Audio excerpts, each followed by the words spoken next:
if you want to. So, thanks for coming to the final of our Animal Law Week speaking events. We've got Randall Abate, the professor who's written a great book on what animal law can learn from environmental law. So, yeah, without further ado, we'll dive right into it. Thank you so much, Chris.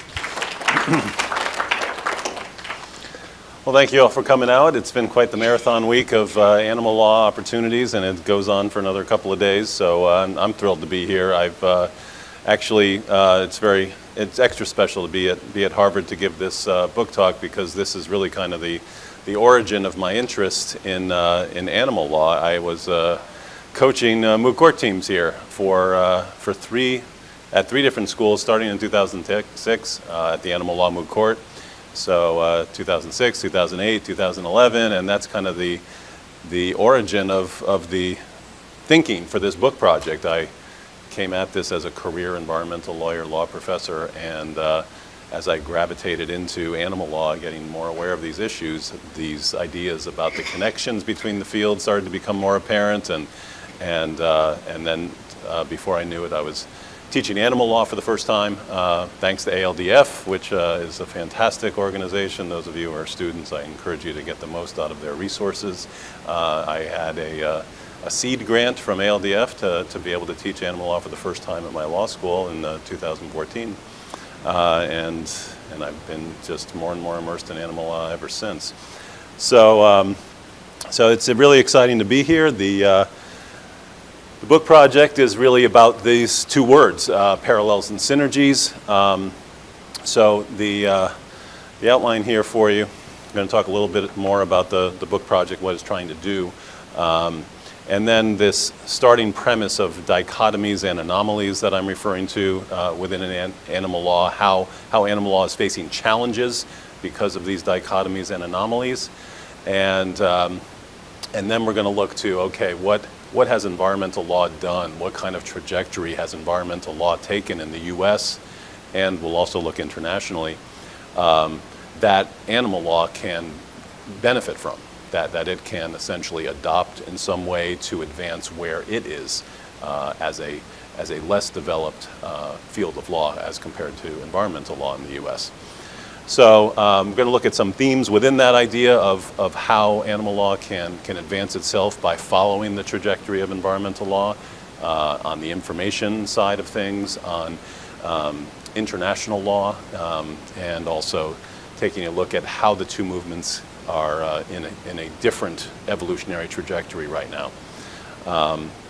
And then the other piece of the book project is about opportunities for collaboration. So it's not just about animal law essentially piggybacking or mimicking environmental law. There's also ways in which these movements need to understand that they are very much aligned and should be seeking advancement for mutual benefit. So that's something that I've taken a few topics to focus on that reality, how animal law and environmental law share a lot more than perhaps they admit, and they can tackle very important challenges that we're currently facing now with respect to climate change and food law and policy. And then there's also at the end some ideas about how these two fields can work together on some other strategies that can be beneficial to both movements.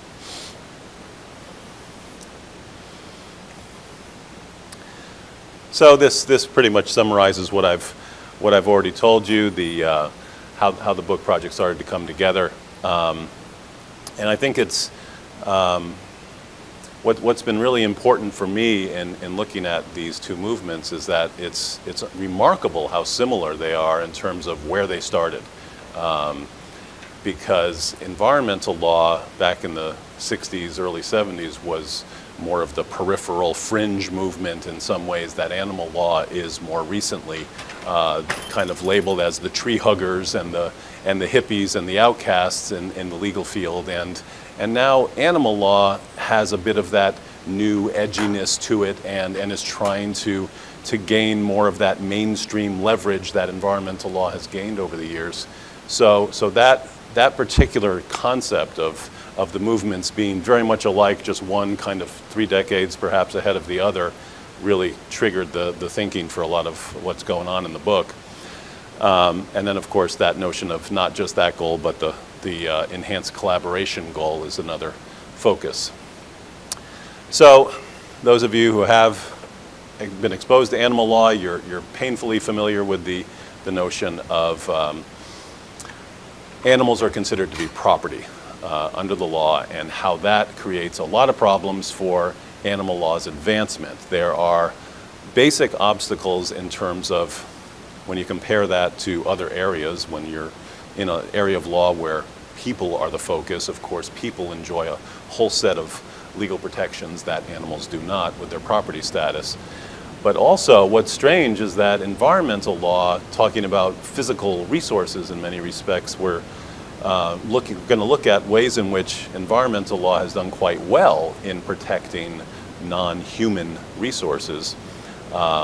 Even though they don't enjoy the same set of protections as humans do, still some very effective protections for environmental resources, and animal law is more trapped and struggling in this notion of animals being treated as property, in part because there are these dichotomies and anomalies going on with the way animals are treated, both in our society in the U.S. and outside the U.S. So different chapters take a look at these challenges, and so just the reality that animals are slaughtered for consumption and all of the challenges that involves in terms of getting adequate protections for animals. That's a chapter looking at those challenges, essentially how CAFOs, concentrated animal feeding operations, are terrible for public health reasons, for environmental reasons, and of course for animal welfare reasons. And then we don't see this reality in environmental law, this idea of what kind of resource are you, and then we'll see how much protection the law is going to give you. We very much see that in animal law. So if you're a dog or a cat, you've got it much better in terms of legal protection and opportunity for legal recognition than you do if you're an agricultural animal or if you're an animal in medical research. So there's that reality of trying to work with that sense of dichotomy and anomaly that's holding animal law back, because we're using animals for our needs in various ways, and that's created this sort of hierarchy of some getting more protection than others. But even the ones that get more protection don't get much. So companion animals certainly get more protection than animals for agricultural consumption purposes, but still, the general rule when it comes to the loss of a companion animal is market value. And there are some jurisdictions now that are starting to recognize that emotional bond between humans and companion pets merits something above market value for the loss of that companion animal. So that's certainly on the higher end of protections, and yet most animals are not getting anything. So another chapter addresses invasive species, and this is another notion of how different jurisdictions, both U.S. and other countries, are inconsistent about how they're approaching the protection of animals. So in invasive species in the U.S., Florida is a good example of something to draw your attention to. So we've got species that are in ecosystems where they don't belong. And sometimes that's a reality of environmental changes that have caused that to happen. Climate change is a big driver of some of these issues. And then in other instances, it's because people deposited their exotic pets in ecosystems where they don't belong. And then those innocent creatures become considered invasive species and pests that need to be exterminated, basically, to save the ecosystem. But they don't necessarily have to be exterminated. And that's where this connection between environmental and animal law is relevant in the book on this notion, is that the Burmese python has been wreaking havoc in the Florida Everglades. And this is not something that just, migrated its way over to Florida. This was released deliberately as from exotic pet owners that no longer wanted these 6-foot, 200-pound monsters in their living room. And then they just completely overtake an ecosystem that's quite vulnerable and not able to respond to that kind of a predator. And so you're faced with an issue of, well, how do we address this challenge of getting rid of Burmese pythons in the Everglades, well, you can just eradicate them. You can put a bounty on them, and that's in part what Florida's response was initially.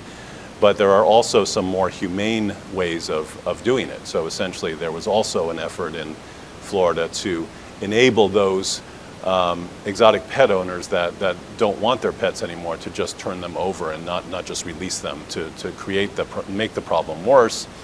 And then in other countries, though, there's much more of a humane considerations being built into how we address invasive species problems. So again, an opportunity for animal and environmental law to work together more effectively is evidenced in the invasive species context this way. Because we've got these cross-cultural realities also that are making these disparities more palpable than they should be. So in Australia, whales are exalted. Kangaroos, which are also exalted in the US, we think they're kind of iconic, they're treated as pests. Kangaroos are really the subject of a government-authorized extermination program. They are really treated almost like mosquitoes are in the US. And it's really difficult to justify this when you think about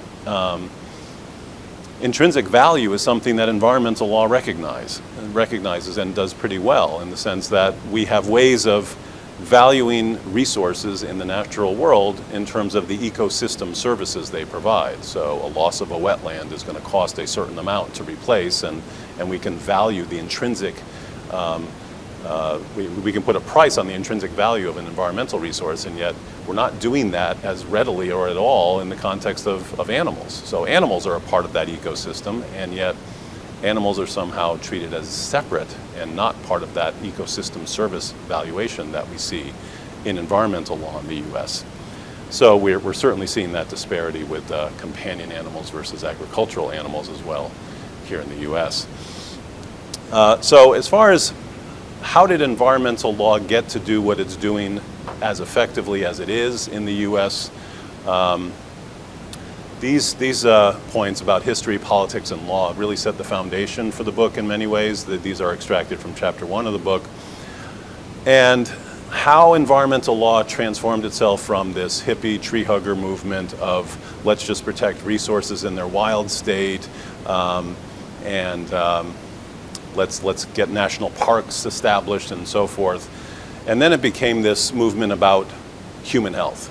And that was precipitated by rampant water pollution, a river in Ohio catching fire from the degree of toxic contamination that it had around the time of the early environmental movement taking off, and late 60s, early 70s timeframe, and the smog in Los Angeles, another aspect that was driving this human health focus on what environmental law was becoming. It was no longer about protecting resources and aesthetics in their own right.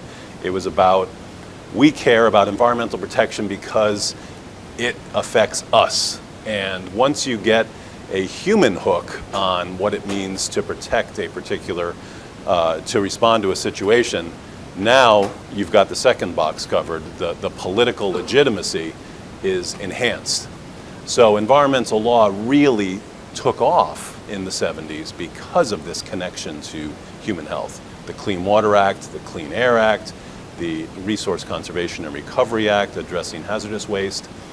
All of these federal environmental statutes were driven by a focus on humans, a focus on human health, and then we've got this entrenchment of environmental law at the federal level, and it's able to do a whole lot more than it would have been being more of an emotion-driven, let's protect the resources kind of a movement that it started off as. And so once you've got that foundation, that foundation of federal law, you're in a very good place. And that's where environmental law has been now for 3 decades, and animal law is trying to get there, and it's way behind. So at the federal level, we've got very, very weak statutes right now for animal law. The Federal Animal Welfare Act is essentially toothless, pardon the pun. It's something that is could have been effective if it were done right, but essentially you've got a statute that is exempting a lot of the categories from the previous slide that need to be protected. So the Federal Animal Welfare Act is not protecting animals in research. It's not protecting, the primary animals that are used in research. It's not protecting agricultural animals. And so it's not doing nearly what these other federal environmental laws are doing with comprehensive regulatory frameworks. So animal law needs that. It needs that federal foundation and the history and the politics. And that federal law rather than state law foundation is critical. Another thing is science. Environmental law has been driven by science. That's how it got itself so established. If you want to prove that there's a problem, you're going to be much more compelling in making that case to Congress when you've got science backing you up, and there's so much good science behind how environmental law regulates problems. Animal law has that opportunity, but it's not nearly at the level where environmental law is. So animal sentience is something that there is science behind, but it's not nearly where we are with the toxicity studies that we can do on water bodies and in air and in species protection and so forth. Yeah.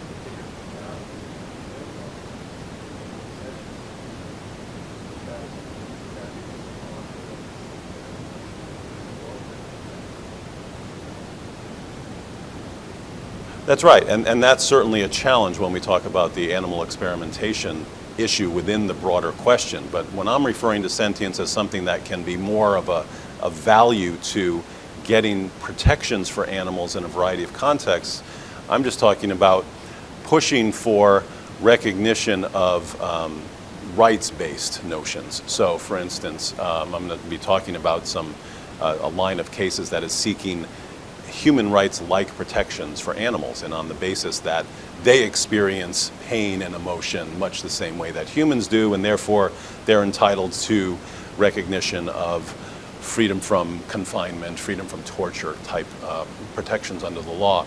So yeah, there are a variety of ways in which sentience is going to be evaluated, and that's really more of what I had in mind as far as making that connection between humans and the rights they enjoy and protecting animals from the kind of pain and suffering that we can learn more about through studying and doing animal sentience studies. Yeah.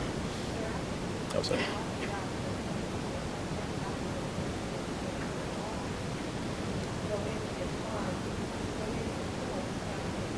Mm-hmm.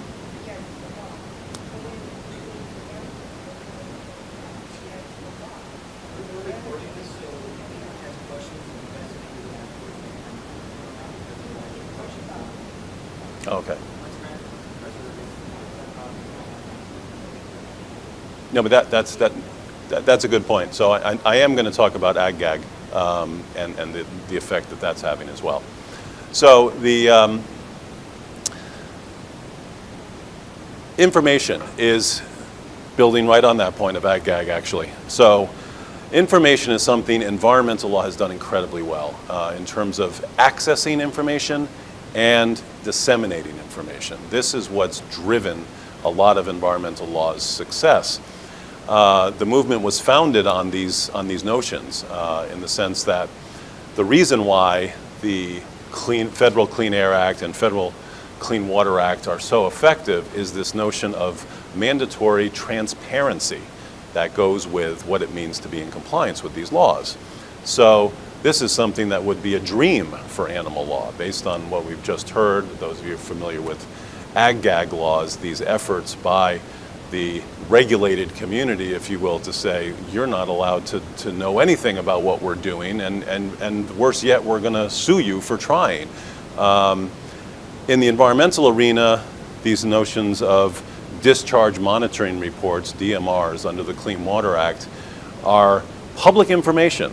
To the extent you are regulated under the Act, what you are discharging into the waters is a matter of public record that anyone who wants to sue you does not have to engage in discovery to obtain this information, let alone engage in what's perceived as terrorism to enter the facilities in a secretive way.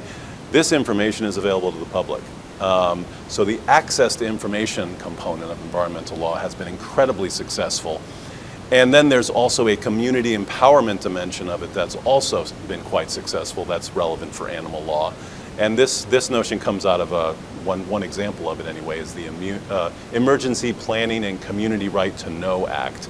So this EPCRA statute is essentially a tool for communities to be able to be informed of what sorts of toxic chemicals are being used in their communities. So they're getting information to be aware of potential health hazards in their communities. And again, they don't have to sue to find out about it, and this information is not being kept secret from them. So this access notion is quite critical to why environmental law has been so successful.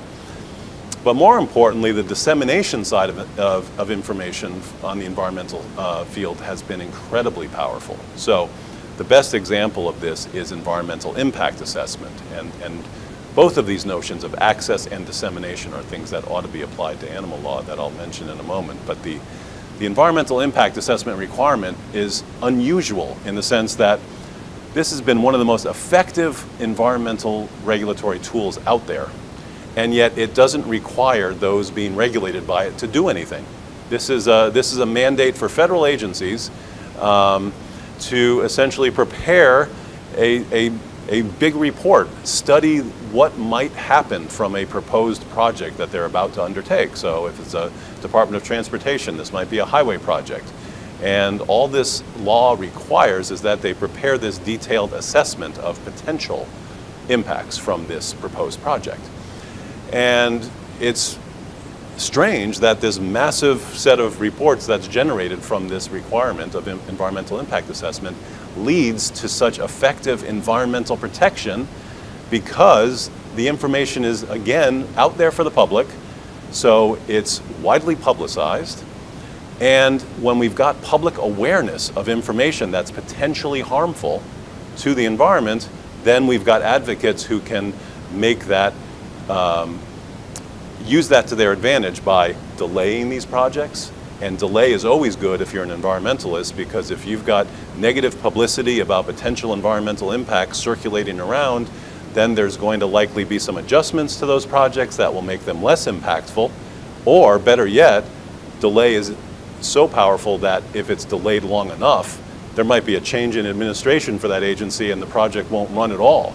So just this notion of information and the access to it and the dissemination of it have been incredibly valuable for tools for environmental protection.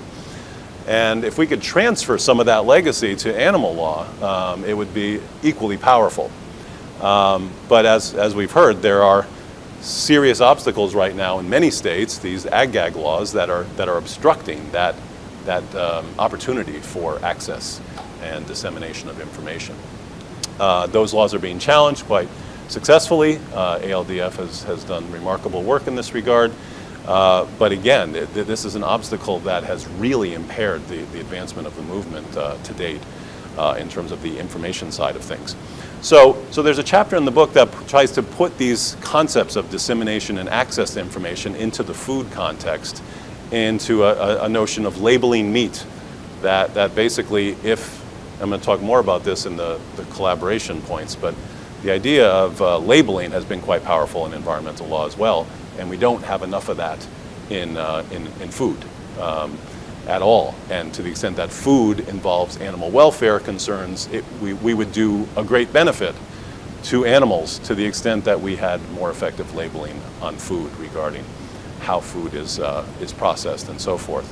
So another proposal unrelated to what this chapter is addressing is for climate change. To the extent that food production, agricultural animal production of food products like meats, beef in particular, has such a serious greenhouse gas impact, a big carbon footprint, methane footprint, that one proposal is to put a greenhouse gas tax on meat. So I think there's absolutely something about our thinking about environmental regulation and carbon tax approaches that could be every bit as effective when we think about animal welfare impacts as well. To the extent that a carbon tax is almost a pay-to-play rationale to say, okay, you're doing something that is impairing the environment, we're going to tax it so that there's arguably a disincentive to do that same activity to that degree. Likewise, to the extent you're choosing to consume a greenhouse gas intensive article of food, then perhaps you ought to pay for that opportunity to do so. So international law has a lot to do with this theme from the book as well. Just like U.S. domestic environmental law, international environmental law has been remarkably productive and effective. I teach international environmental law. The case book's about this thick, and this is a field that's only been around 3 or 4 decades.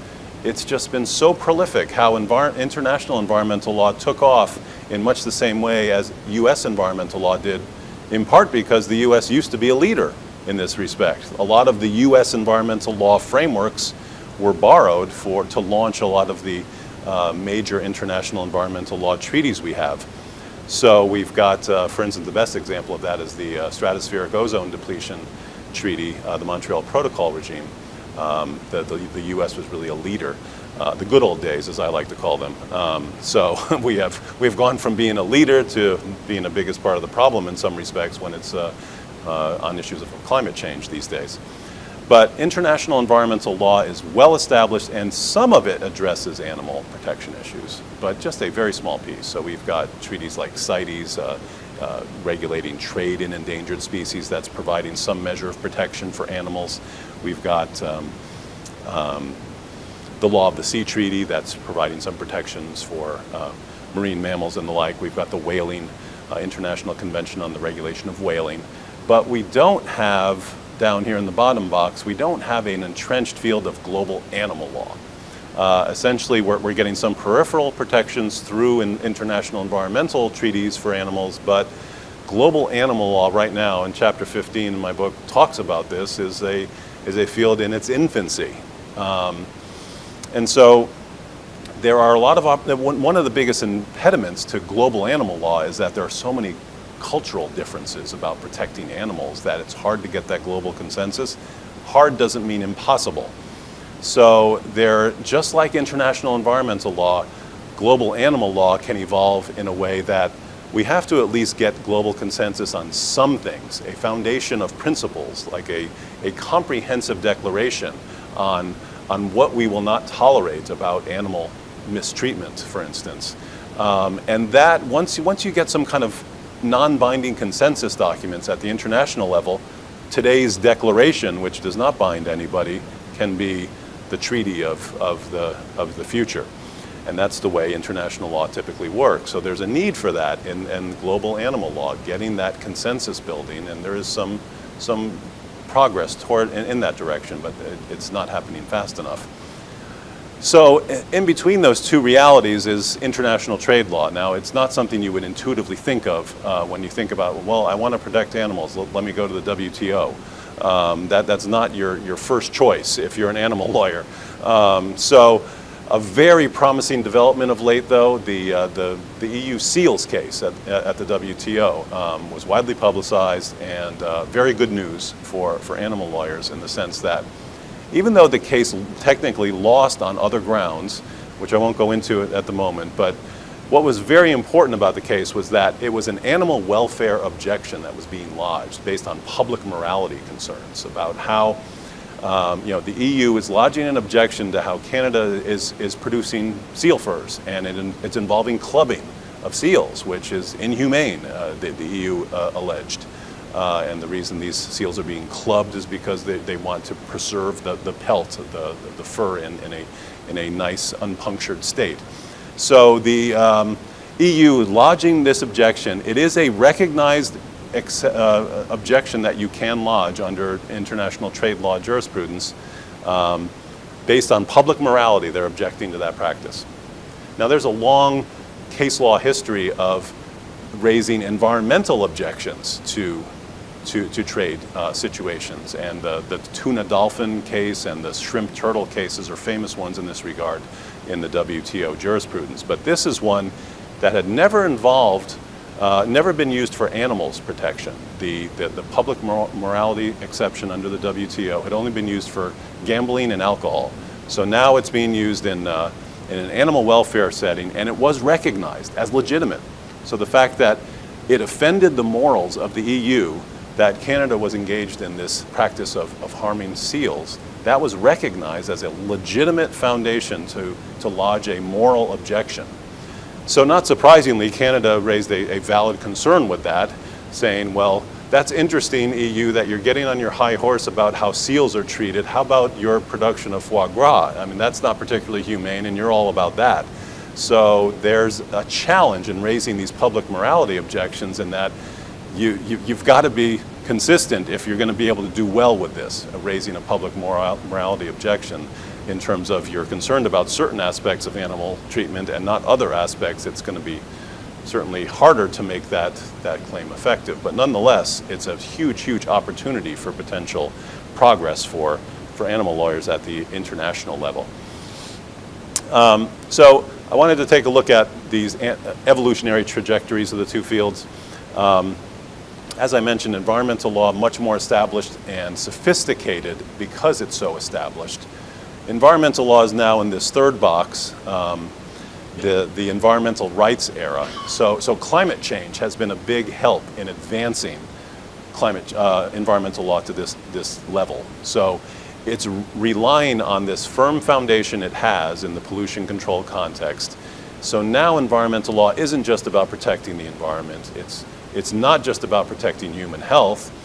It is now also about protecting human rights that are affected because of environmental problems. So that is a big advancement in terms of what environmental law is trying to do and is able to do. It's essentially merged these worlds of environmental protection and human rights protections. And climate change is the best vehicle for that to be pursued. And we're seeing that in these climate justice type cases where, whether it be a low-lying island nation in the South Pacific or melting ice in an Arctic indigenous community, we're not just talking about the physical environmental impacts that these areas are facing. We're talking about a fundamental loss of human rights because of the environmental problems. We're talking about island nations that have to be relocated to another place to live, to claim their culture and their national identity. And we're talking about a fundamental loss of culture for indigenous peoples to be relocated from the area in which they've been for centuries. So for animal law, we're not seeing that at all, that level of sophistication, although the effort is there, which is important.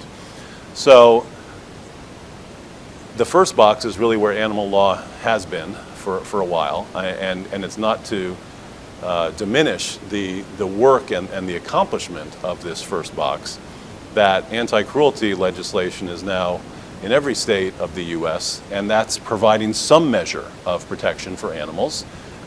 And we certainly want to have that as a stepping stone to achieve more. Of course, some of the challenges in anti-cruelty laws are awareness of violations and prosecution of those violations. So there was a talk today, I believe, about that topic, and it's an ongoing challenge. So certainly there's a need for other and more advanced protections for animals beyond the anti-cruelty protections. So that second box is where animal law is right now, trying to establish itself more firmly at both the federal and the international level on a variety of ways in which animals can be protected beyond mere anti-cruelty protections. And simultaneously, even though the movement is not firmly entrenched in that second box with a firm foundation, the way environmental law is, animal law as a movement is pushing the rights box, which is very good. And it needs to. The problem is that effort to advance to the rights level creates a tension because there's a welfare movement that's trying to get more of the traditional protections established regarding animal treatment, and yet simultaneously there's a movement to almost put the cart before the horse, if you will, and get personhood-like rights for animals as well, even though those welfare protections aren't as firmly established as we might like. So that's created a bit of a tension within the movement in the sense that animal welfare and animal rights groups are not necessarily aligned on many issues, and there's also this more of a reluctance in the judiciary to say, okay, animal rights, that seems quite ambitious. We barely have federal animal welfare protections, so why would we be jumping to animal rights? So it's certainly much more of a challenge for animal law to get established in that rights domain, but the efforts are important, and they've been very impressive in the progress that they've made so far. So in terms of collaboration, I wanted to talk about climate change first very briefly. The one thing that, in terms of information and public messaging, that is just not getting out to the public, unless you've seen the documentary Cowspiracy, and if you haven't, I highly recommend it. Documentaries like Cowspiracy are providing information that all of us should know intuitively, but somehow it's just disguised from the general public, and that is agriculture is driving the climate change problem every bit as much as what we would first think is. So it's as destructive, if not more destructive, when you add in the other factors, compared to transportation. We're always thinking about transportation as being a big part of what's driving climate change. It's the CO2 emissions from cars and planes and so forth. But ultimately, agriculture just by itself is 13%. And then when you couple it with the fact that land use change and forestry is a big piece of what's causing climate change, and how so much land use change is connected with animal agriculture. You've got forests being leveled so that cattle ranches can come in.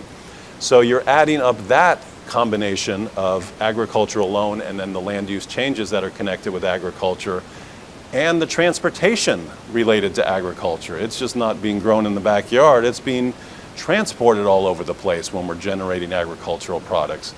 So conservatively, 1/3 of the problem, if not more. There's all different ways of calculating the impact of animal agriculture, but it's huge when we talk about what's causing global climate change, and it's not getting the attention that it deserves as in the climate change dialogue. In part, as Cowspiracy properly noted, the environmental movement is failing us on this one. The environmental movement is about membership, and you're not going to get a whole lot of members on board if you're talking about regulating agriculture the way you would if you're talking about saving the polar bear. You're more likely to get member donations to save iconic creatures and to address things that don't have quite a personal message. So what's so hard about food is that it's personal. It's one of those three things that you don't talk about until you get to know someone well. It's like food, religion, and sex. I mean, those are the three things. They're very personal. And it's something that you're really going to perhaps undermine your ability to gain membership as an environmental organization. If you're telling your constituents you're a meat eater and you're causing global catastrophe, that's going to be much more challenging than saying just join us to save the polar bear. So that's a real problem, and we're going to talk about how both environmental law and animal law need to come together and advance that message about the impacts of agriculture. So CAFOs, the 3 parameters of harm. The first parameter ought to be good enough, but it's not going to be good enough because we're self-interested people. So when the animal law movement is pushing, we should do something about CAFOs because of the treatment of animals, and they stop there, you're not getting enough of an audience.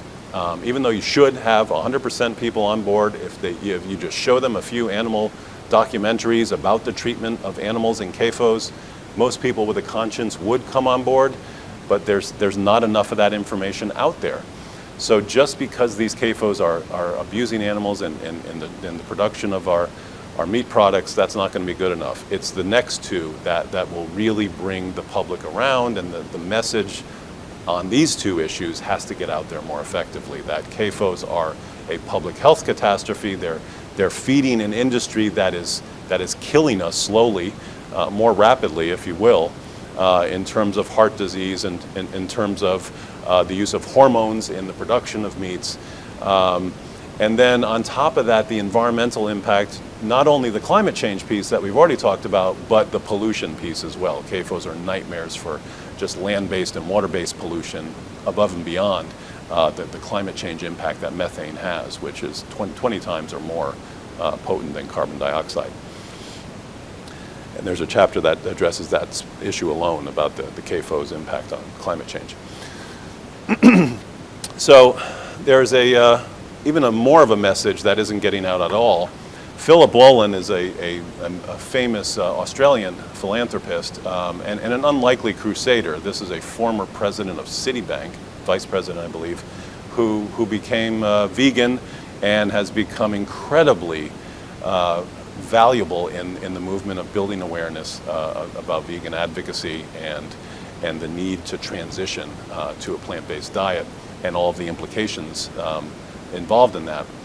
And this is powerful here, and for a reason that is personal to me, in the sense that I transitioned to be a vegetarian only in 2011, and I'm kind of embarrassed about that, but it's part of my message in this talk, in the sense that among environmental law professors, I know very few that are vegetarian or vegan, which is just crazy. And my son was quite blunt about that. He's a very outspoken vegan who transitioned to vegetarianism with me in 2011 and then became a vegan the next day after seeing Earthlings. Earthlings was all it took. And so again, it was a matter of information. So once he became vegan, he conveyed the message that I was a coward to be an environmental law professor and only be vegetarian. And if you look at these statistics, he's right, that we're not just talking about the impact on water and land that beef production is all about. We're talking about things that vegetarians are consuming that make themselves feel that we're doing much better for the earth and for humanity by being vegetarian. Well, milk, cheese, and eggs are huge, huge sources of impact in much the way beef is.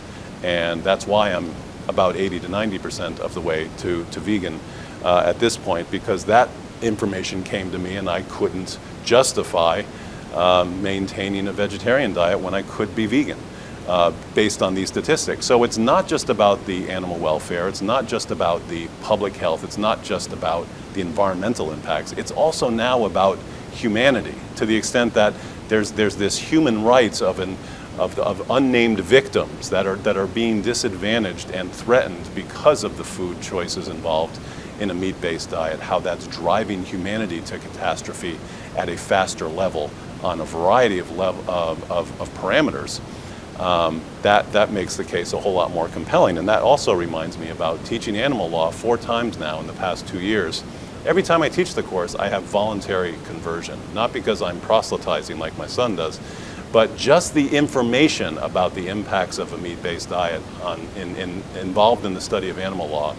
Easily 1/3 to 1/2 of my students are transitioning to vegetarian, vegan diets by the end of the semester.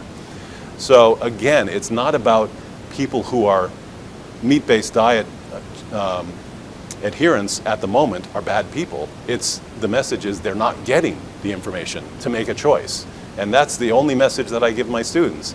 I will respect any choice you make. If you've got all the information and you say, but I love steak, I'm not changing, I respect that. I don't like it, but I respect it. What I don't respect is that people are choosing, well, they're not making a choice, they're adhering to a diet that is killing the planet and animals and causing so many problems, and they're not making a conscious choice. And that's where environmental law and animal law need to work together more effectively, that give the information to the public so they can make that informed choice. So food advocacy, when people ask me about, well, what can I do as an individual to protect animals? What can I do as an individual to protect the environment? And it always comes back to food for me. That I say, if you want to have the most impact as an individual, sure, you can devote your life to these causes professionally and in your spare time. But if you want to just make a simple change that will do far more than most of the other things you could do, it's about transitioning your dietary choices. And that's so virtually impossible without having the information. And that's why ag-gag laws are so destructive. But beyond ag-gag barriers, I should also note that the environmental movement overcame a similar barrier. It's scary how much these two movements have in common. Environmental law overcame a barrier known as SLAPP suits. This was really big in the 70s and 80s, where essentially the regulated community was intimidating public interest environmental lawyers from bringing suits against them on frivolous grounds like trespass and defamation, all these different ways of just keeping those valid claims out of court. And then there was enough awareness about this obnoxious practice that anti-SLAPP legislation was put in place to ensure that those regulated entities were not able to engage in these intimidation tactics to preclude these meritorious claims from moving forward on environmental issues. So ag-gag is essentially the animal law version of that, and the animal law is in the trenches getting past that hurdle right now, and can certainly look to the SLAPP suit, anti-SLAPP legislation, for some guidance there. So just the final points here are thinking more outside the box about how to make progress. Both movements can do this well individually, but it's better if they can do it together. These movements, animal law and environmental law, are more alike than they realize in many ways. There's not enough collaboration between the movements and strategizing between the movements. So both movements are involved in protecting the vulnerable and the voiceless. You know, we're talking about trees don't go up and represent themselves in court, and animals don't either. So both movements are founded on this stewardship notion that you're representing those that can't represent themselves, and you're doing it in a way that should be driven by the notion that they have intrinsic value, and there needs to be legal recognition of their intrinsic value when they're being represented. Those interests are represented in court. So there's a lot more of that now in environmental law and climate justice in particular. This notion of protecting future generations' interests is a big part of climate justice right now. That an argument is we want to compel governments to regulate climate change. And the theory is that you need to do it because the unborn are relying on you to have a planet that's livable. And you have this correlative duty, fiduciary duty, to protect those that are not able to assert their rights because they aren't even born. Likewise, the vulnerable and the marginalized and the voiceless and the resources in the environmental and animal law movements, same idea. This notion of stewardship is common to both movements and can be kind of worked together more effectively between the movements. And then demand reduction strategies are amazing. I try to end on a positive note because a lot of this can get depressing. So demand reduction has been really powerful in the animal law movement on its own. And by this, I'm referring to things that involve animal abuse that essentially got called out. So Ringling Brothers, circus, been abusing, it's like, you know, sometimes you see like proud messages of companies, you know, we've been serving pizza since 1932.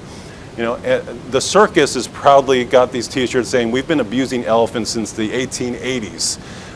And so this tradition couldn't be more entrenched, and it was because of local outrage about it, that, you know, something that you can really do at your local level in multiple communities at the local level, this sense of your act is not coming here. You're engaged in harming and chaining elephants, abusing them with bull hooks, and ultimately the response to that for Ringling Brothers Circus was, there are so many minefields here about where we can go and where we can't. We're just going to voluntarily disengage from this practice of using elephants in our shows, and that was exclusively caused from the ground up. That's a classic demand reduction strategy. We don't want your product in our town. You're not welcome here. We're passing local ordinances, so you cannot come here. And ultimately, that was way more effective than any federal or state law regulating the practice could have been. It was ultimately an outrage at the local level. And similarly, to get that sense of outrage, you need the information about the practices. So the documentary about SeaWorld, Blackfish, was another way that the information got out to the public about the treatment of orcas in SeaWorld, and in the same year as Ringling Brothers Circus discontinuing the use of elephants, SeaWorld is transitioning away from orca shows as well. So these are massive victories happening in the same year from the same strategy of this kind of demand reduction. There was the outrage about this happening at SeaWorld. Their stocks plummeted, boycotting of attending the venues from celebrities and the like. And that's quite powerful. And environmental law had a lot of that foundation to it as well in its early years. A lot of the local protests about nuclear energy and save the whales was certainly an early battle cry in the early days of the movement. So likewise, there have been really effective creative litigation strategies, and usually for lawyers, litigation's about winning. It's kind of, we're in the business of bringing claims because we want to win. The good news about this notion of creative litigation strategies is that you're effective even if you lose. So another thing that helped the information campaign about the orcas treatment in SeaWorld was that PETA brought a very high-profile case on a legal theory that didn't win, that was essentially arguing on 13th Amendment grounds that the orcas were being held in violation of the 13th Amendment as slaves. And ultimately that did not prevail in the courts, but it was a very effective publicity tactic for getting the information out there about this practice. Likewise, there are many, many domestic and international environmental claims that have not been successful, but they've brought incredibly important attention to climate change and human rights issues. So the Kivalina case in Alaska about an indigenous community that's about to go underwater because of sea level rise, coastal erosion in that community. The Inuit petition in the Inter-American Commission of Human Rights. Even though the claim did not proceed against the United States because of all these Arctic melting impacts that were affecting this indigenous community across Canada and Greenland and elsewhere, that claim was rejected. But that claim, because it was brought, essentially launched the climate change and human rights movement shortly thereafter. So these claims being brought in court that get the issue out there for the public are quite powerful. And that's something where animal law and environmental law can do a lot more to work together on targeted issues to their mutual benefit as well. So great timing that I lost my voice at the end of the presentation. I'm very eager to hear your questions and comments. Thank you so much.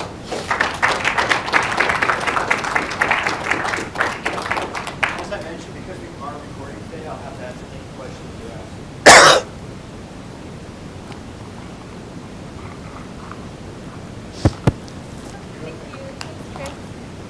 ask. Thank you so much. That was really, really fascinating. And I've read most of your book, but I learned a lot still.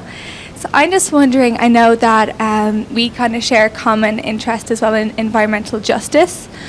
And I'm wondering if you could offer any comments or thoughts as to how you think the animal law movement can go forward without making some of the same mistakes that the early environmental law movement did in terms of not having much sensitivity towards people of colour and how they were disproportionately impacted by environmental burdens, etc., and how we can strive to have more inclusivity as a movement in terms of our policies and also in terms of just the membership of our organisations and the leaders of this movement and the leaders of animal law, like academically. And yeah, I'm just curious about what your thoughts about that are, because I know you have a lot more experience in that than I.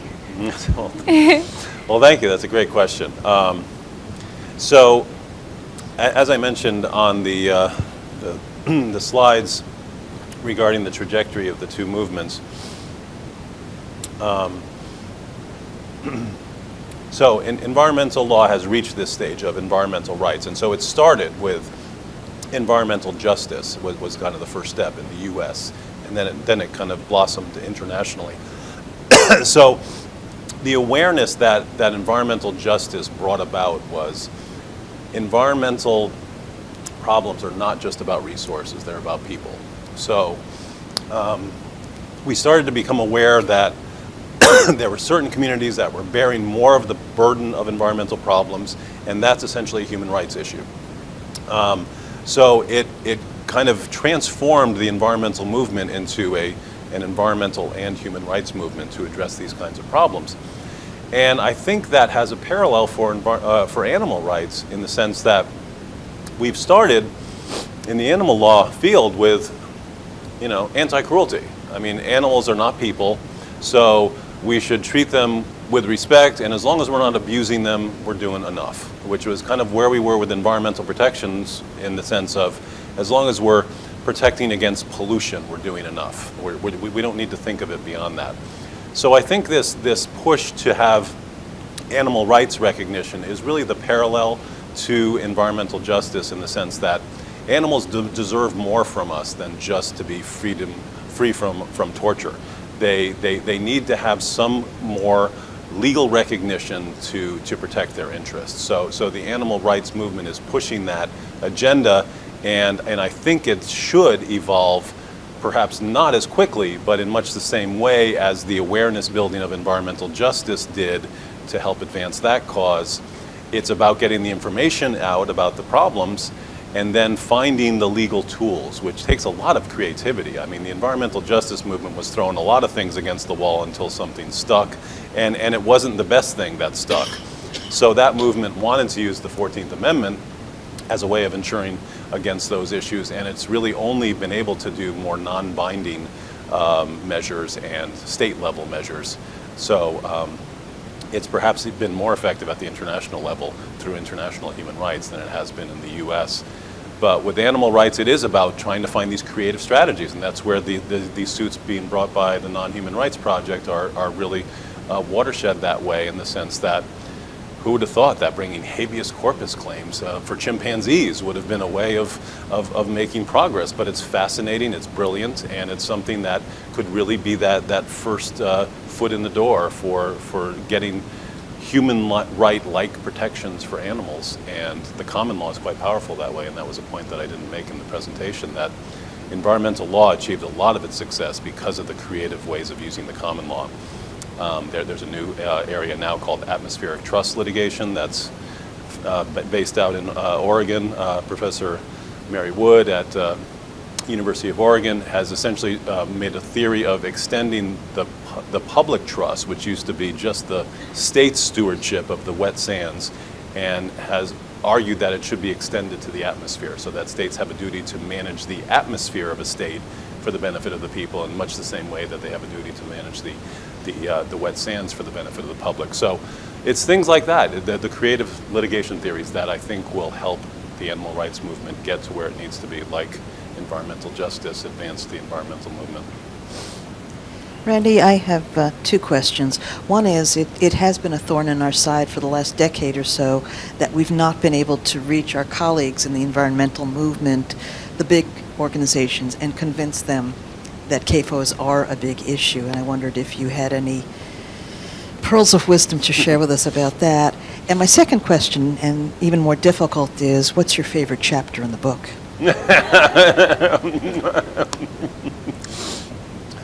A loaded question, no less, having an author and an indispensable author in the room. I am about solutions, and I never want to do legal scholarship if it's not offering some kind of practical recommendations for change. And so what I loved about my favorite chapter in the book, co-authored by Professor Joyce Tischler, is suggestions for the two movements to work together. So much of the book kind of lays out those ways in which environmental law has a tradition that perhaps animal law can benefit from, but there's a unit at the end of the book, 3 chapters, that are looking more toward how the movements can work together. And Joyce's chapter is fantastic that way, in that there are lots of practical ways to start the collaboration between these two movements, and it's getting the word out about those opportunities that I think is a burden on all of us if we want to see change. So as far as the CAFOs issue is concerned, it's the only kind of hope that I can offer is just persistence, in the sense that if we think back to where the environmental law movement was in the 60s, I mean, we had a tradition of midnight dumpers who were not regulated. They were essentially fouling our environment. They were not held accountable at all. And then we had this complete transformation of federal laws that were not only regulating and enforcing them effectively, but requiring them to be transparent about their practices. And that transformation was something that just occurred over less than a decade, probably, just that fundamental mindset shift. And we're there now with animal agriculture. I mean, they are essentially the midnight dumpers of compared to the environmental movement, and it's up to us to drive that cultural shift that we were able to do with the environmental movement. I mean, corporate America was doing whatever it wanted, and and the environment and our human health was paying the price for it. And now we have to push the next agenda, which is the CAFO's issue. So I think a lot of it is about education, not just of the environmental colleagues. It's about education of the public, because to the extent the public is more informed about these issues, there will be more of a natural progression of alignment between the movements. And I think a lot of that should fall on the shoulders of environmental law professors. I mean, I think the environmental attorneys are kind of trapped in their boxes, that they're doing what they're doing, and it's very hard for them to step out of that role. But environmental law professors, I think, are much better positioned to kind of do this bridge building, open the eyes about when you think about climate change, you need to think about agriculture. When you think about water pollution and air pollution, you need to think about CAFOs. It is about just building the awareness at all levels, not just in the law school, but even in terms of outreach, whether it's in the environmental or the animal law movement. The message about animal agriculture just has to be first and foremost. And the more it's just something we can't turn away from, that's when it becomes the coalition building opportunity, because it's no longer something you can avoid. And that is the perfect segue for me to, I was remiss in not mentioning earlier that today's talk is sponsored by the Harvard Environmental Law Review, co-sponsored with us, and the Student Animal Legal Defense Fund. Next question. Thank you so much for your talk. This kind of piggybacks on Becky's question, but on a different subject. With environmental law, there's a lot more emphasis on instrumental value, whereas with animal law, there's more inherent value for the animal lives individually. And I just wonder what your advice is moving forward for how, if we learn too much from environmental law, how that might be dangerous, and it could end up removing the individual for the animals. Yeah. That's an important point, and one that's really at the heart of the tension between the movements. So you've got this species approach under environmental law and the individual animal approach under animal law. They really aren't as different as that might suggest. So when you say instrumental value, that's true, but one thing that is overlooked in terms of how environmental law has been able to essentially achieve intrinsic value protections is that it's given resources a monetary value. And for animal law advocates, that sometimes seems like selling out.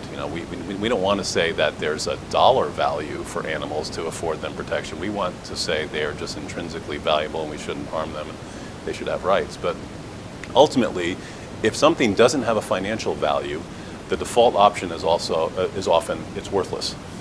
So as much as it may offend our sensibility to say that giving some kind of dollar value when we're trying to say what is intrinsic value might not seem the best way to go about doing it, it has worked quite well in the environmental side of things, that we are able to acknowledge the ecosystem services that resources provide in a monetary way, and that has essentially enhanced the value of those resources because they now have this higher recognized value that has been able to be quantified. Harder to do that, but not impossible to do that when it comes to intrinsic valuation of animals. I mean, they are part of the ecosystem like the other resources. There is a difference, of course, between companion animals and those in natural ecosystems as far as that valuation goes. But it's something that's absolutely possible. And again, it's kind of part of the whole torts valuation mindset. I mean, when you think about how torts awards money for things that we wouldn't want to quantify, but it's better than nothing. You get money for loss of consortium and wrongful death, and it at some level offends our sensibilities, but at the same time, it is a way of assigning value to something that is hard to quantify.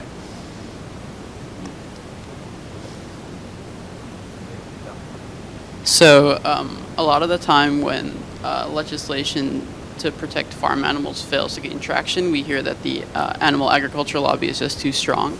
But I imagine that oil companies and other corporations that harm the environment also have very strong lobbyists. So why do you think the environmental movement has been able to combat that issue far better than the animal rights movement has?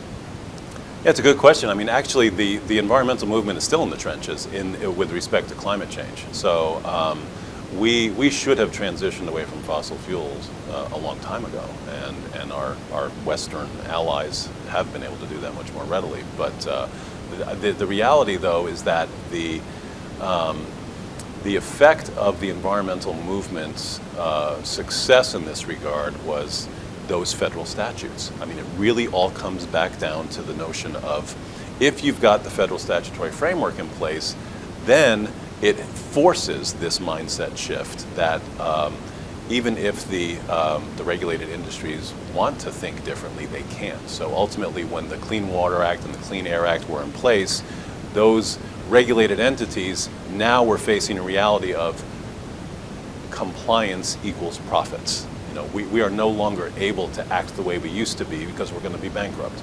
So getting that legislation in place is the challenge that animal law is currently facing. That why the agricultural lobby is still so effective is that they're working in the absence of that federal legislation that we need. Once that federal legislation's in place, it's going to be a slow and welcome death. So that's the challenge, getting that federal legislation in place. Right now, they're enjoying exclusions. CAFOs are not regulated to the extent they should be for water and air pollution. And of course, we don't have anything on climate change, so that's letting both environmental and animal law issues off the hook. So that's really the issue, that it's just been impossible for Congress to do anything, let alone get something in place that's going to regulate agriculture these days. So that's got to be the focus. I mean, the state level protections are better than nothing, but without a strong federal law in place that's going to regulate animal agriculture in some way, it's never going to reach the level of environmental. But aren't the same lobbyist issue, or the power of the animal agriculture industry is going to prevent such a federal statute from? Yeah, I mean, they're going to put up a very impressive fight, and ultimately there just has to be that shift, and that's why it's been so hard to get that legislation passed, is because we've got a public that doesn't care enough about those issues, that is essentially in the dark, or they're making choices that are not friendly to that objective. So it is about the information dissemination in that regard, that the public has to be. I mean, when we think about how the environmental movement got that federal agenda mobilized, it was because we were outraged. We don't want to look and see rivers on fire and smog so thick we can't see 10 feet in front of us in Los Angeles. So we aren't at that level of outrage with animal agriculture because we just don't see enough of it. Thanks a lot. Yeah, just to add as I walk over, public polling on animal issues is extremely high. Like, I think 94% of Americans think that farmed animals shouldn't feel suffer any cruelty or pain. And in Arizona, I would love to bring up the example how there was a bill pushed by the cattlemen, one of the most powerful industries in Arizona, to remove livestock from the cruelty code. And 87% of Arizonans voters polled opposed it, even the 80% of Republican and rural voters.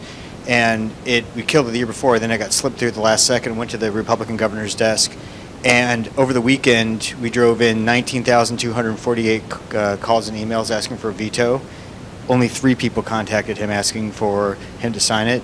So here you've got a Republican governor in a very heavily Republican-dominated state legislature over vetoing a bill that's pushed by one of the biggest industries in his state. So it does show you that the public sentiment can have an effect. So I was following along and agreeing with everything you said, and then I realized that there could be a really dark take on this too. And so as you go from, I remember the movement in the early days of the environmental movement was towards, protection of wildlife. In some ways very similar to animal rights. And then we moved to the human health side, and then as a result of that, like even the Clean Water Act, there's this protection. We were going to identify 300 or so priority pollutants. Yeah. Remember that? And we were going to test them. And we only tested 12, 23 of them maybe. We actually firmly tested. We were going to, it was the agreement that they had worked that number down to a reasonable number, which was 300. And that was back in the 70s or 80s. I don't really know the exact time. But now I know we have 100,000 chemicals in commerce today. So we've gone well past that 300, of which most of them aren't very well tested at all. We have byproducts that are just through the roof, like from the paper mill industry, et cetera. Only 2% of the fluorinated organic compounds are even identifiable that are ubiquitous in the environment, according to like scientists that I talk to. I mean, I know this stuff.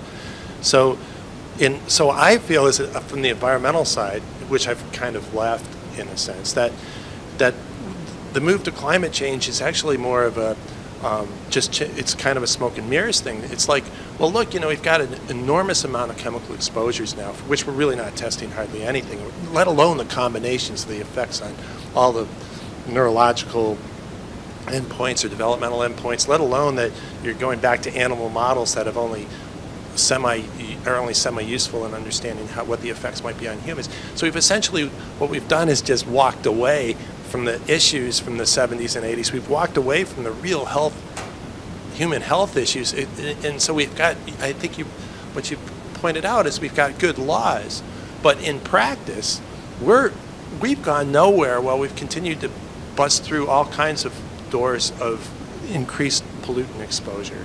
That's a really dark take on it, but I think it's a scientifically strong one.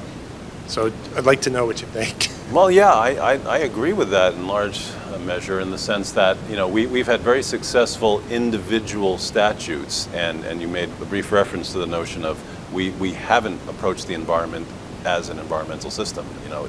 It's about cumulative impacts and synergistic connections between these exposures among different media, air, water, land. That's now getting more attention but isn't getting adequately regulated. So we are essentially in a comfort zone that's dangerous, that these federal statutes are effective in doing what they're doing, but there are new challenges that have arisen, and so it's essentially like an antibiotic that initially corrected a problem, and then you build up the resistance, and that's causing new challenges, and we're not responding to those new challenges or the old ones that we ignored well enough. So I do think that's true in large part about where environmental law is. I don't think that climate change is something that therefore shouldn't be as high a priority.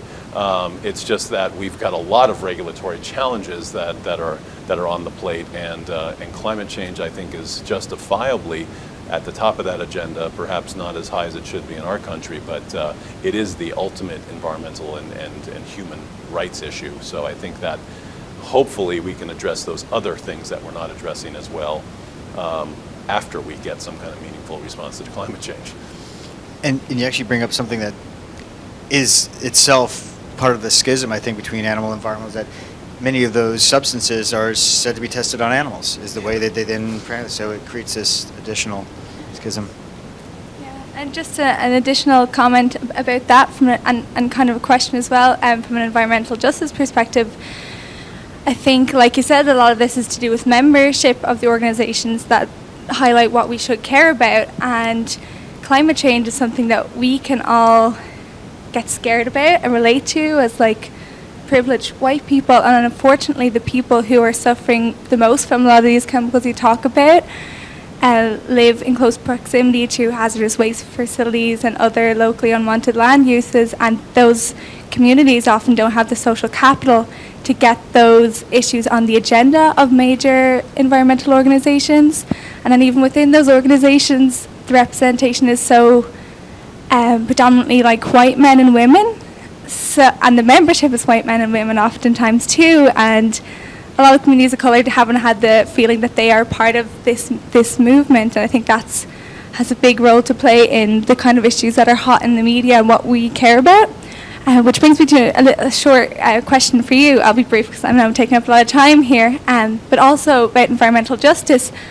How we can kind of take advantage, that's the wrong word, but collaborate, where we have these common grounds such as CAFOs. So CAFOs are obviously often in these low-income communities of colour, and we have problems with them for animal welfare issues, environmental issues, and these communities have problems with them too. So if you see opportunity for us to collaborate with environmental justice organisations, or if you think they would even be amenable to us getting together to fight those CAFOs, like from two different avenues, but obviously looking for the same results, better regulation, or maybe even getting rid of them. Yeah, I think that's a good point. Basically, the idea of environmental justice was a big part of it in the early days was citing of environmentally undesirable land uses in these communities. So that was typically limited to landfills, medical waste facilities, and so major heavy industry. And if we can get kind of a dialogue about CAFOs need to be on that list, I think that would be a good opportunity for environmental justice and animal welfare rights groups to work together. There actually is a group called the CAFO Collaboration Coalition. And now it's been changed to ARS.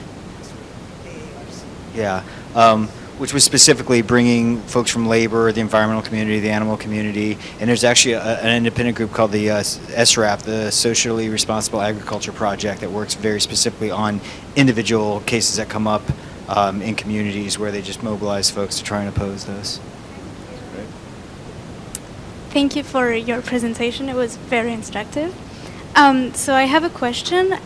One of the main and compelling criticism of mainstream environmental law is that it fails to take into account social justice aspects, when on the other hand, animal law seems to be more able to integrate such approach. So maybe because animal law heavily relies on ethics. So my question to you is, what can environmental law learn from animal law from that point of view? Yeah, and that's starting to become more and more the second edition of the book in many ways. The what can environmental law learn from animal law, and one is certainly to maintain the edge and the passion, because in becoming institutionalized, environmental law did lose some of its early day edge and passion that animal law now brings. So that's certainly a big piece of it. But when you talk about ethics driving animal law, one thing that is starting to gain some traction is the idea of rights of resources. So there's been this, certainly in Latin America, and Ecuador, and Bolivia having more of a rights of nature sort of approach, that there may be a move toward that in environmental law now, that we're at that rights stage. So it may be well beyond just protecting against pollution of resources. Now it's more about the rights of the humans affected by these problems on a human rights level, the rights of the resources to have some kind of integrity, however we're going to label that. So I do think that environmental law is evolving that way. It's starting to transform itself into more of this rights approach and less of just the pollution control, discharge limitation sort of approach. So I think that's going to be facilitated by collaborations with animal law, because animal law has that mindset. It has more of that rights and justice mindset that environmental law needs to regain. It kind of started that way and lost it. Hi, thank you, and thank you, Harvard Law. I'm not a student here, but I really appreciate this.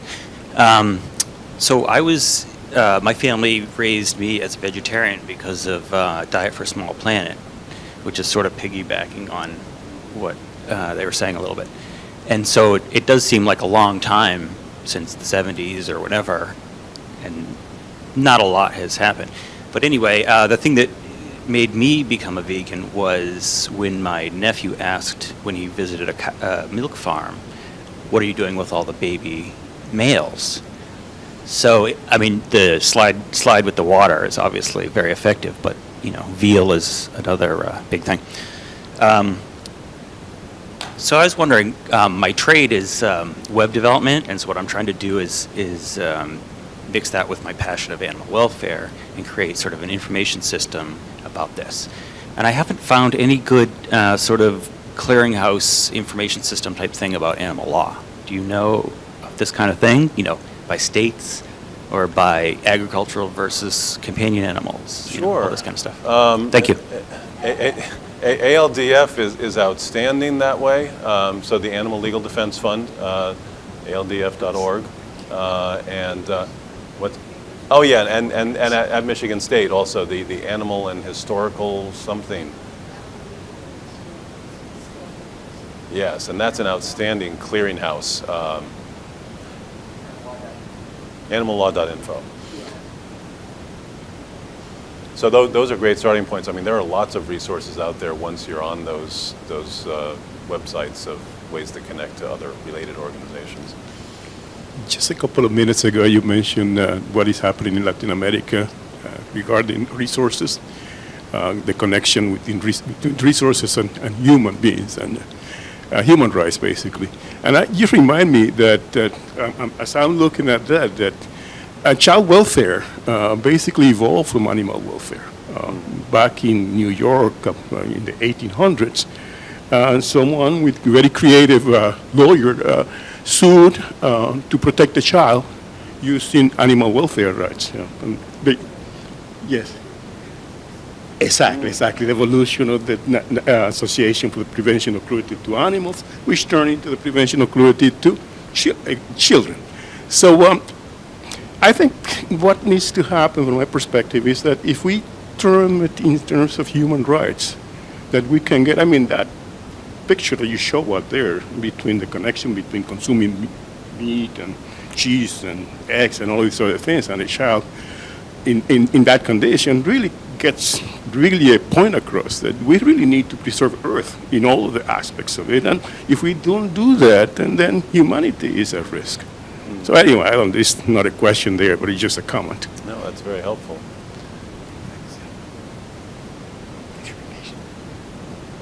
Much of animal law in the discussion today as well is directed towards relieving or preventing suffering, especially among domestic animals. But the biggest environmental problem besides climate change is species loss. And we are seeing a loss of species today that probably we haven't seen in the last 200 million years, which isn't an exaggeration. Now, CITES was a modest start in trying to protect endangered species. And many species, of course, are migratory species, so they require some type of international compacts. But it's been so full of holes and so poorly enforced, and it has such weak mechanisms for implementing it that it's really being gutted in a de facto kind of way. And we seem to be fiddling while Rome burns. It's all well and good to protect cows and sheep and so forth, but if we don't protect whole species, then you can forget about the rest of the planet. And there's been very little attention to it. There's been some, but there's been even less action. So I'm just wondering whether law is in protecting endangered species, especially ones that cross international borders, is lagging far, far behind every other form of animal law, both in terms of the attention it's getting and, more importantly, in terms of any type of action that it's receiving. You're absolutely right about that observation, and I think the one dimension of it is that climate change is a huge precipitator of species loss. So that one piece of kind of hope is the idea, if we're able to tackle the climate change problem, that should help advance the species loss regulation issue to some degree, but it's not nearly enough. So one way in which I gave a presentation recently on this is that the species loss reality has typically been an environmental conservation concern, and you mentioned CITES, and that's one measure. There are other international treaties, largely migratory aquatic species, as you mentioned. But one way in which animal law can help that work more effectively, the context I referred to in the presentation that I gave a little while ago was on shark finning. So an example of how there's a way to bring these two areas to work toward mutual gain. Shark finning is certainly an environmental conservation catastrophe. We've got estimated 75 million sharks being essentially slaughtered for the purpose of a very small industry that is essentially not necessary.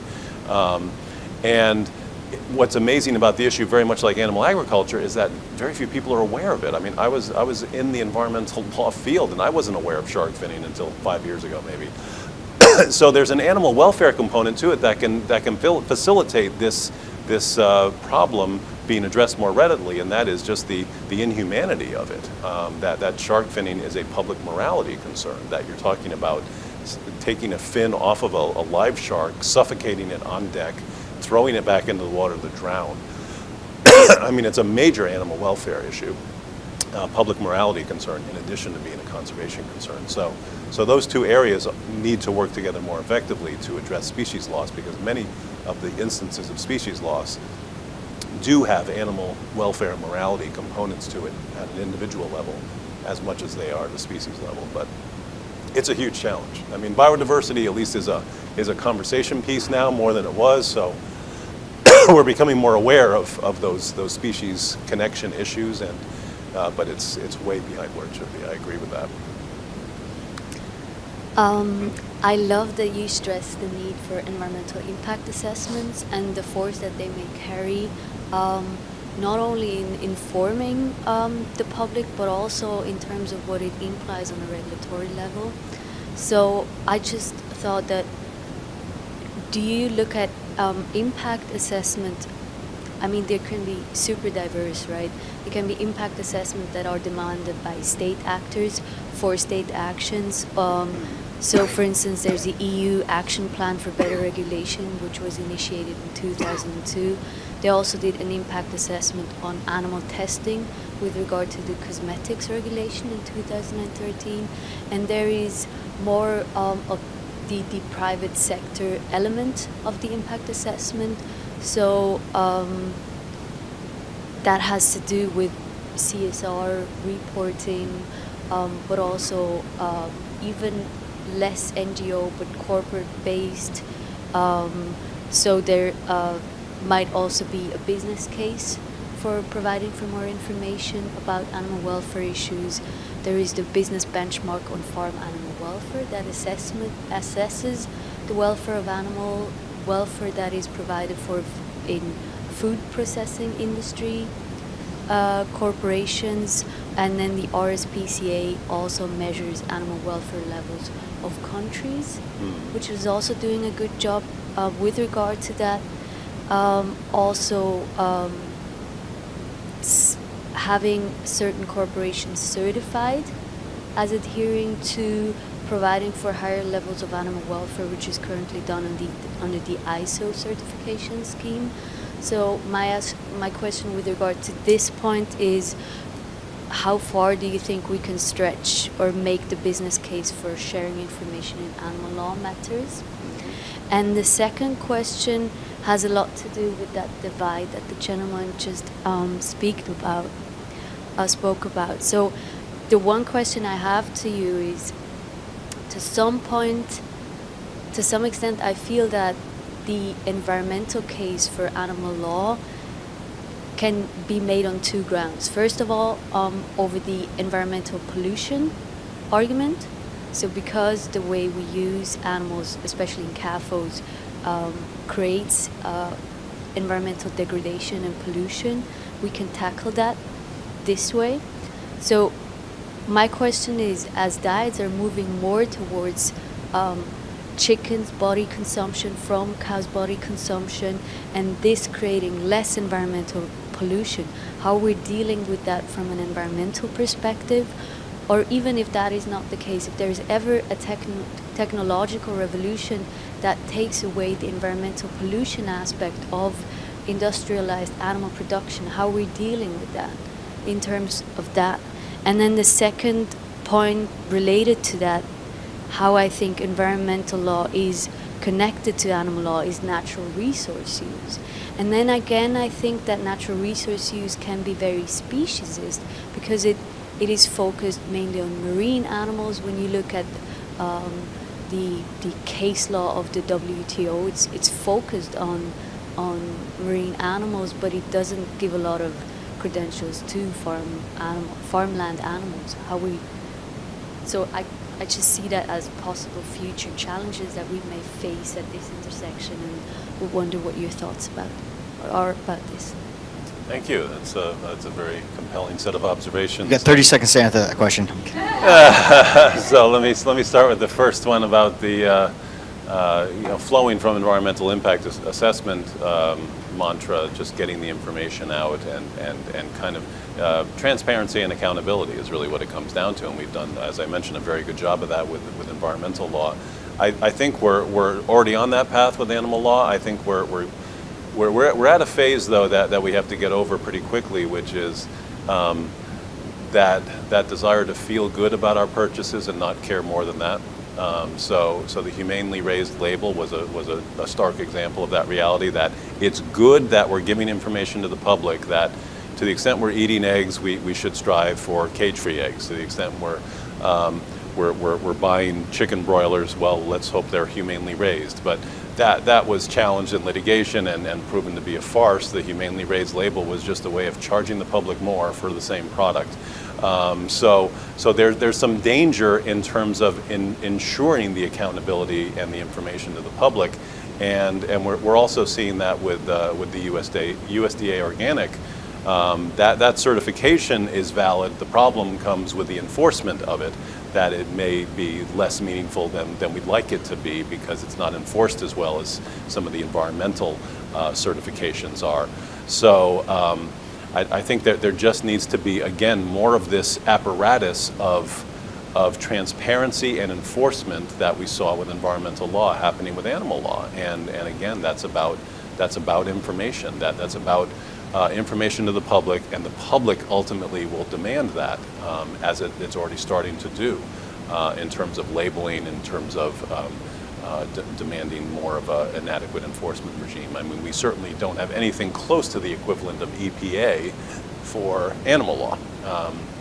USDA is hardly the equivalent. So it's the fox guarding the hen house, basically. So the idea is that your reference to the natural resources as the connection between these two movements, I wasn't quite sure where you were headed with that question. I mean, I agree that natural resource use is common to both movements, and that I think you asked if there's a way that animal agriculture becomes less of a pollution problem, how then can we still regulate it as a problem? Was that where you were going with that question? There were kind of two sides to that question. First of all, I see animals in environmental law as making use of environmental pollution as an argument to tackle the CAFO issue. Right. And my question is, what if in the future this environmental pollution argument gets lost either by diets moving towards eating animals which cause less pollution, or by new technologies that help or enable corporations to do so? And second, if we make use of natural resource law to protect farm animals, and natural resources law only protects marine animals, how we're dealing with that in terms of farm land animals? Yes, okay. So I disagree that natural resources law is only protecting marine animals. I mean, I think it's doing more than that. It certainly has protections for terrestrial animals. It's just not something that's applicable to agricultural animals per se. So I just think that there will be transformations that make agricultural production less environmentally intensive, but that doesn't. So even if we improve on the environmental impacts, we still have the animal welfare impacts, and so those themselves have to continue to be addressed through the more traditional animal law measures about how, again, information is going to give us the leverage we need to address the animal welfare dimensions, regardless of how well the public health or environmental dimensions may be addressed, and those are the ones that are kind of addressed more readily, I think, than the animal welfare issues. Because ultimately, there's no such thing as humane slaughter. I mean, that's ultimately what we come back to on the animal welfare side. I mean, it's to the extent we're consuming animals, there's something fundamentally inhumane about having them tortured and then killed in a way that's often not humane and not likely to change in that regard. All right, I'm afraid we're a little bit after time here, so I'm going to have to wrap it up there. But thank you. Another round of applause for the professor. Thank you. I think there's some other questions floating around if you'd be happy to hang out for a sec afterwards. And yeah, thank you all on behalf of the Animal Law and Policy Program and the Harvard Environmental Law Review and the Student Animal Legal Defense Fund. And to any of you who are interested, come by on Sunday to see the final rounds of the National Animal Law Competitions. It's sort of a national moot court, starting about 9 a.m., going till about 1 p.m. In Ames Courtroom. But it's worthwhile. Pardon me? Yep. There's stuff tomorrow, but the final round, I mean, they're scattered around. All the events on Sunday are in one room, all over the place. There's 20 different rounds going on. So thank you very much.